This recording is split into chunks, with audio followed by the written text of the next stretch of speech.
Okay, well, good morning. For those of you who don't know me, my name is Tess Davis, and I'm Executive Director of the Antiquities Coalition. Our nonprofit and nonpartisan think tank unites a diverse group of experts in the fight against the illicit trade in ancient art and artifacts, and we are business leaders, former government officials, lawyers, security experts, and other professionals, and joined forces with governments, law enforcement, and the private sector to ensure our past is preserved for the next generation, while also strengthening legal markets and trade practices. And so for this reason, we're particularly grateful to ManchesterCF for using its platform to raise awareness of the risk facing the financial industry from cultural racketeering. And this includes, of course, the art market, but is not limited to the art market. But the art market is key. Following its biggest recession for 10 years in 2020, the global art market recovered strongly in 2021, with sales of art and antiques by dealers and auction houses reaching an estimated $65.1 billion. And that was up 29% from the year before, with values that surpassed even the pre-pandemic levels of 2019. The US market retained its leading position here, shifting up slightly to 43% of worldwide sales by value. So the US remains the largest art market in the world by far. And this multi-billion-dollar scale makes the art market in the US, but also around the world, vulnerable not just to the illicit trade, the focus of our organization, but to a wide range of crimes.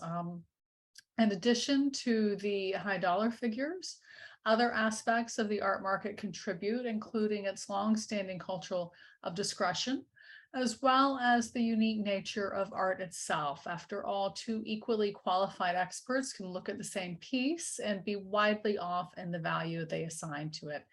And one would hope that these aspects of the art market would make it subject to more regulation, not less, but in many ways, the opposite has happened. The art market is frequently referred to as the largest unregulated market in the world. Now, why is that?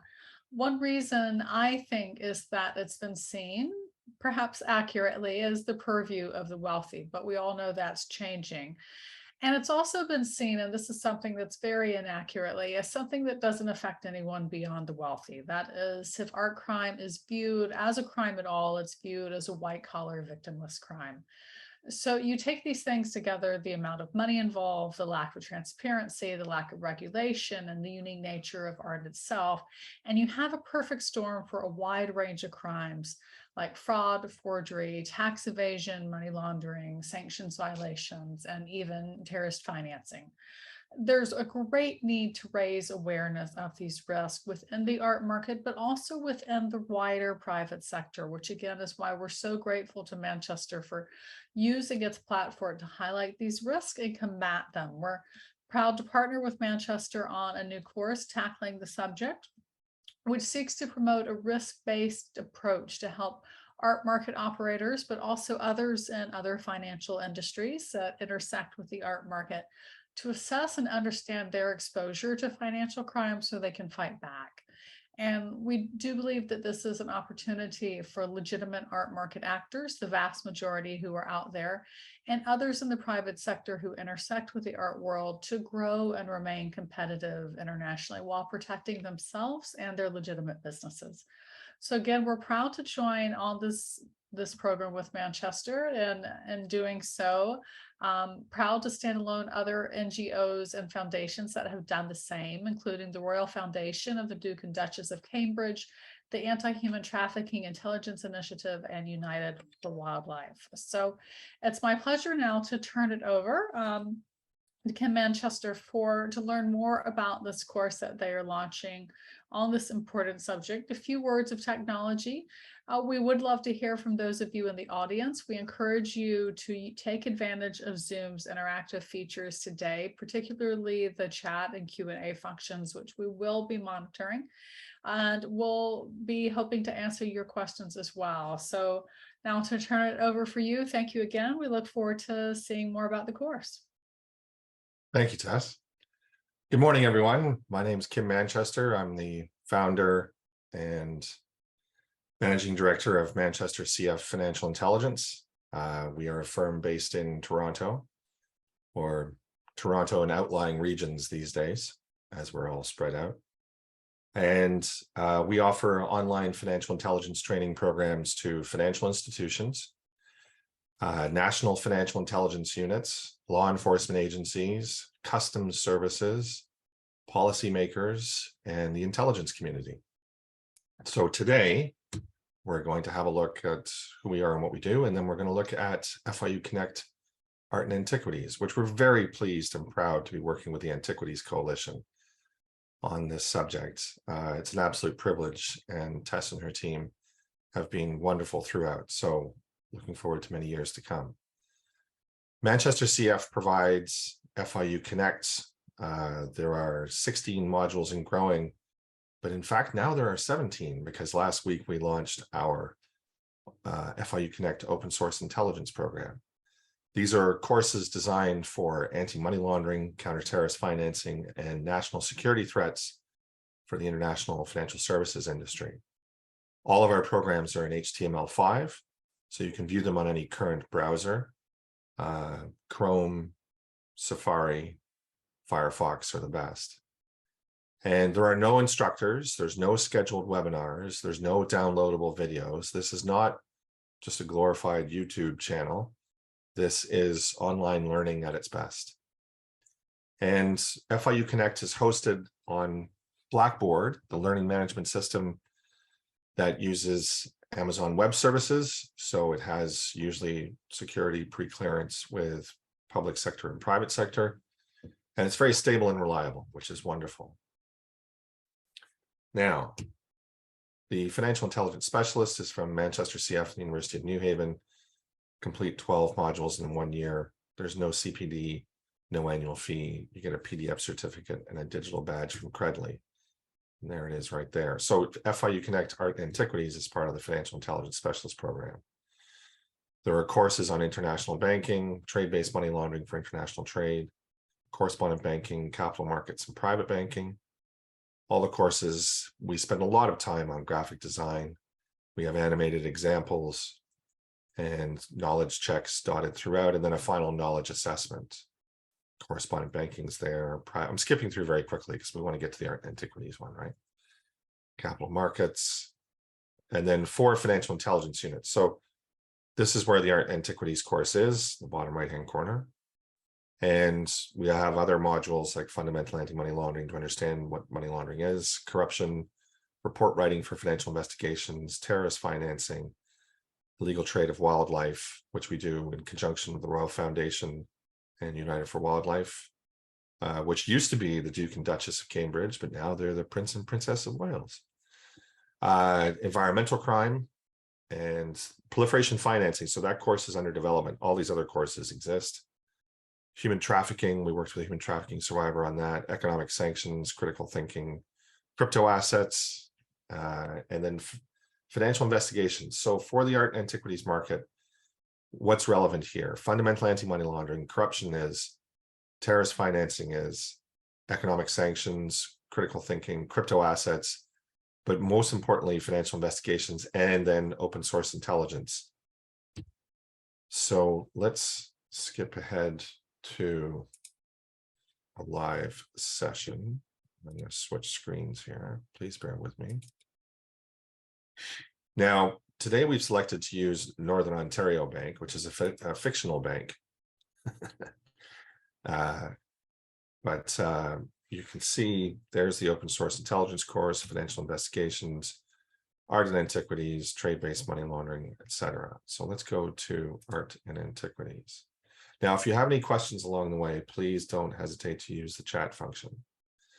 It takes you, for the average user, it takes between 8 and 10 hours to complete the course. Here is the digital textbook. We use 3D issue software, so the pages turn like they would in a digital magazine. Table of contents. So chapter 1, art appraisals and valuations, defining works of art, defining antiques and players in the art and antiquities market. Chapter 2, authentication and ownership transfer, such as provenance and problems with fraudulent documentation. Chapter 3 is following the money. Chapter 4 is money laundering. Chapter 5 is links to other crimes, such as theft, smuggling, fakes, forgeries, and fraud, capital flight, sanctions evasion, and corruption. Chapter 6 is cultural heritage and terrorist financing. Chapter 7 is high-risk jurisdictions. Chapter 8, a changing regulatory landscape. And Chapter 9 is detection. And 10 is reporting, and then references start at a page 139. So there's approximately 50,000 words of content here, which is a fair bit. Glossary of acronyms, because we love our acronyms here in the AML world. And there's the first image. So each of our courses has a theme. For art and antiquities, gee, I wonder what we're going to choose. But sanctions, we choose generals. Corruption, we choose Shakespeare. Capital markets, we chose Greek tragedy. We're compliance geeks. We're having a bit of fun. So art appraisals and valuations. Confucius say, better a diamond with a flaw than a pebble without. And so we use put a lot of effort into the graphic design of these courses. Everything we write here is from an international perspective. So our programs are in use in North America, the UK, and Europe, South America, Caribbean, Africa, Asia, and the Middle East. We use case studies from around the world, and we put as much graphic design into it with charts and that sort of thing. There are sidebars like best practices and red flags. And there was a lot of effort put into the research of this course. We consulted with subject matter experts from around the world. And with the Antiquities Coalition, we have access to their network of expertise and the case studies they come across and the examples they come across. And so that is going to populate our course going forward. We update our courses based on changes in economic, political, legal, and regulatory events. So the art and antiquities course could change over the course of a year, but our report writing course doesn't really change because the English language hasn't particularly changed. At the end of each chapter, there are discussion questions so that individuals in an organization can raise these subjects given their own geographic footprint, product mix, customer exposure, etc. Chapter 2, authentication and ownership transfer. Lao Tzu says the world of truth is always paradoxical. And so we're looking at the subject of provenance here and certificates of authenticity. We've been providing anti-money laundering training for many years, and we came across the art antiquities market because of so many different case studies that were popping up. So we started researching this a few years ago, and it is incredible the flexibility that the international art and antiquities market has to accommodate those who are up to no good. And it goes back throughout history. We're looking at Nazi restitution cases here on this note. So we're providing a perspective that's consistent with what people are concerned about today. There are some red flags on the right concerning possible fraudulent documentation. And then an example examining Mr. Eric Ian Hornick Spoots. And discussion questions on the right. So chapter 3 is following the money. And that's so important from the perspective of financial intelligence. We're trying to train people to spot the patterns of financial crime. And that only works if you're able to show them financial crime typologies, taxonomies, etc., so that you can learn about it and then see the patterns of that occur in front of you throughout the course of your daily business to then raise flags and raise alerts. Oops, wrong button. So following the money, who is a buyer, nominee agents, etc. There's the top 4 auction houses that account for a massive majority of global art market, all of whom have very sophisticated responses to anti-money laundering these days. The world has changed dramatically, even in the last 5 years, with respect to the global art market and laws in various jurisdictions, which impose levels of due diligence on clients, dealers, et cetera, and other market participants. We look at beneficial ownership, offshore financial centers, trusts.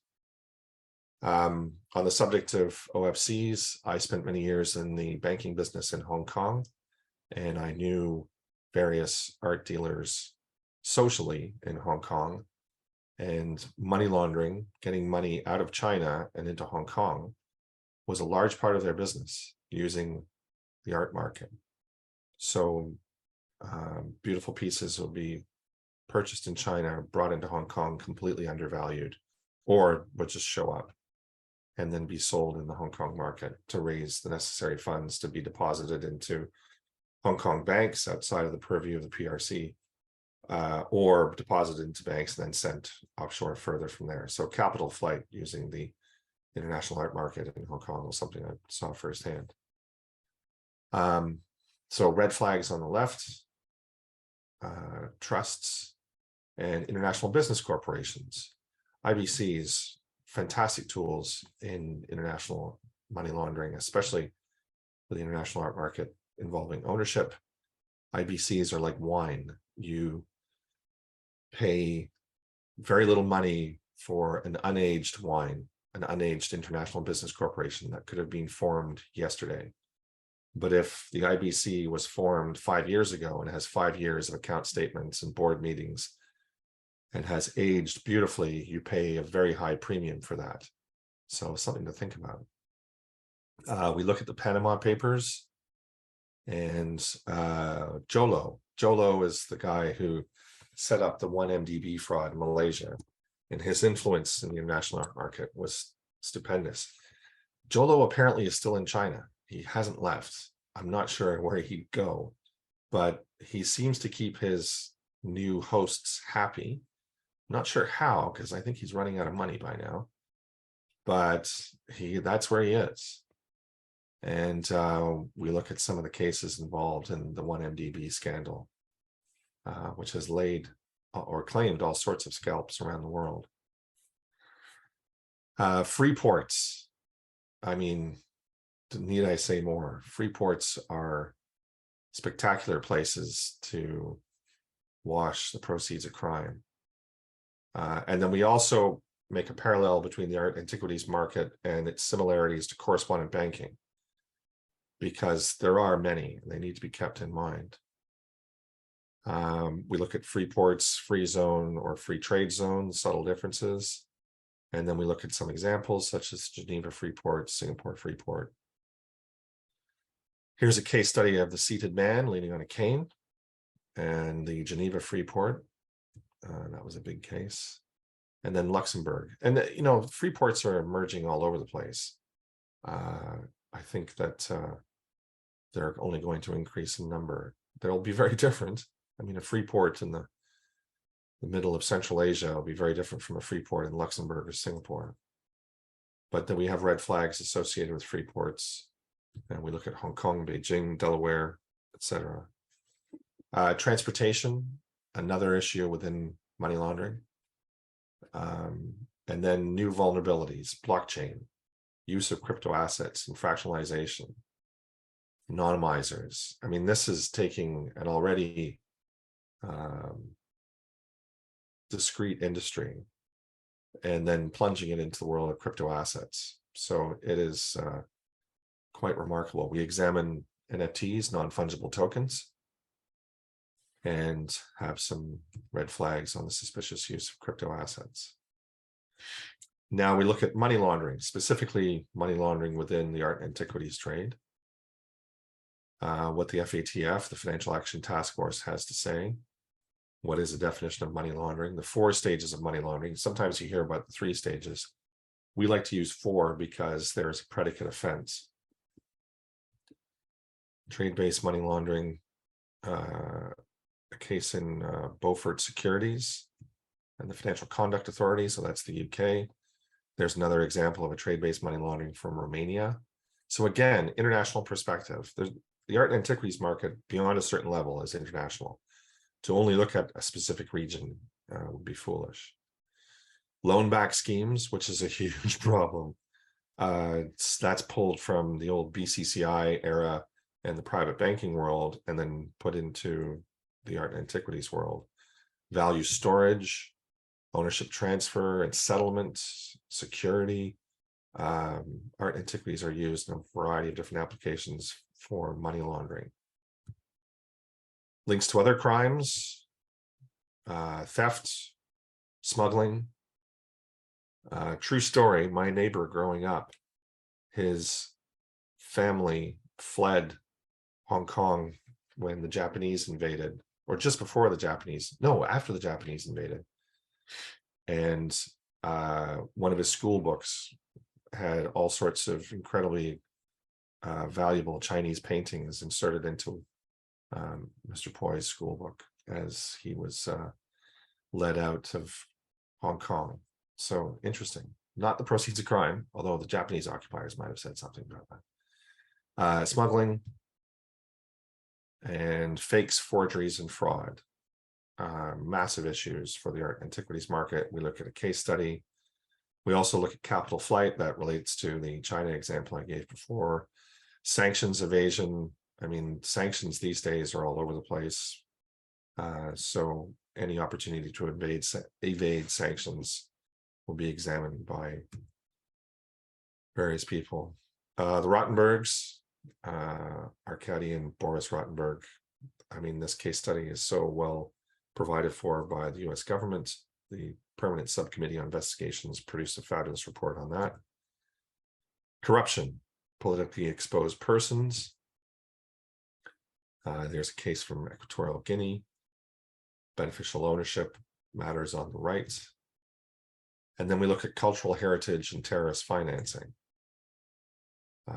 Fundraising, one of Hezbollah's top donors in the example, red flags, value transfer.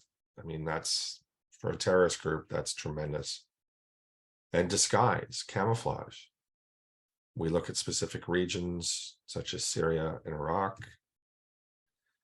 We look at a case study in Barcelona from 2018 involving 2 Spanish nationals and Daesh, so ISIS, and detection and prevention with an examination of Facebook policy on exchange, sale, and purchase of historical artifacts on its platform. I think they need to do a little more work. And then discussion questions. So we're at page 104 now. Buddha says 3 things cannot be long hidden: the sun, the moon, and the truth. So high-risk jurisdictions. Russia, really? High risk? No, I mean, everything's going swimmingly there. China, another high-risk jurisdiction. Middle East, France, UK, US. And then cultural heritage laws. There's a matrix there that we've created. Changing regulatory landscape. Sun Tzu says, or Sun Tzu, if you are far from the enemy, make him believe you are near. The United Nations, the FATF. We look at the existing guidelines and regulations in 2018. And auction houses and art dealers, compliance obligations, art versus antiquities, that term, the imposition of the 5 AMLD, 5th Anti-Money Laundering Directive in the European Union, the UK laws for art market participants, which are tremendous. And then we look at the status of legislation in the US. That, of course, is going to have to be updated in the next while. And then some discussion questions. Detection, so customer identification, tipping off, customer due diligence. Interesting, this comes a lot, or very similar to our private banking course. So there are similarities between the art and antiquities market, the private banking market, correspondent banking market, capital markets. You know, it all ends up in a big gray mess at sometimes. Ongoing monitoring, transaction monitoring, record keeping, open source intelligence, and training. So then we look at the reporting aspects of the art and antiquities market. Who must report? What are unusual transactions? What must be reported? Electronic funds transfers, and then suspicious activity reports, which is the real meat on the bone there, and how to report to a financial intelligence unit. Relationships with law enforcement, which are so critical. If there's one thing you need to do, it's build a relationship with law enforcement as an institution. And then international cooperation. Now, we also have placed a tremendous amount of effort in the, I'm just resizing the window here. In the citation of our programs, you'll see that all our resources are cited. We do not talk out of school. We back everything up. The entire digital textbook is searchable, so you can type in Van Gogh. Here now. There we go, page 57. Okay, so this is not just a training tool, it's a reference tool. And when you look at the other courses that are listed, you can have access to not just the art and antiquities course down here, but the financial investigations course, the open source intelligence course to guide you on those subjects as well. So FIU Connect is a comprehensive package. And we'll go back into art and antiquities. There's the references. So all the references from the digital textbook, we upload the PDF into Blackboard. So you can click on these links and dive into that PDF for further information. And then there's a knowledge assessment. Now, I'm not going to take this for fear of getting a question wrong in front of all of you. But these are multiple choice questions. In this configuration, it's 15 multiple choice questions. You need to score 80% or above. They're pulled at random from a test bank of about 100 questions. So every user's experience is different. In this configuration, you can take it twice before it's flagged. So there is multiple attempts. And those results then come back to ManchesterCF. And for our institutional clients, all that reporting on Blackboard can be pulled by the client at any time and examined and reported to management or banking regulators. So that is the art and antiquities course. I've taken up 28 minutes of time. I'm so sorry. If you have any questions, please use the chat function and I will do my best to answer them. Otherwise, I will leave it there and hand it over to Helena. I think we have one question, Kim. Oh, yes.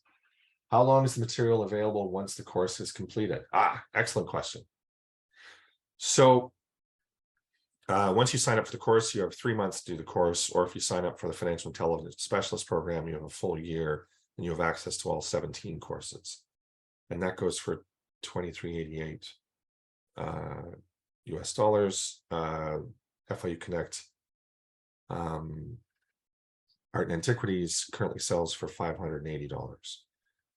After the 3 months is up, you're supposed to have completed the program and then your access is terminated.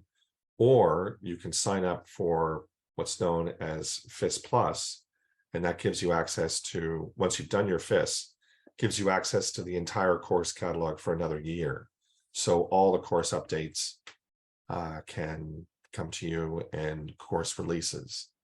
So a new course can pop up inside your feed and it's there for you to access. Like open source intelligence, we had that pop up inside people's classrooms last week. So once you purchase FIU Connect Art and Antiquities, you have 3 months to access the program and complete it. And then if you want continued access, you have to do your financial intelligence specialist designation, which gives you a year, and then FIS Plus, which gives you continued access.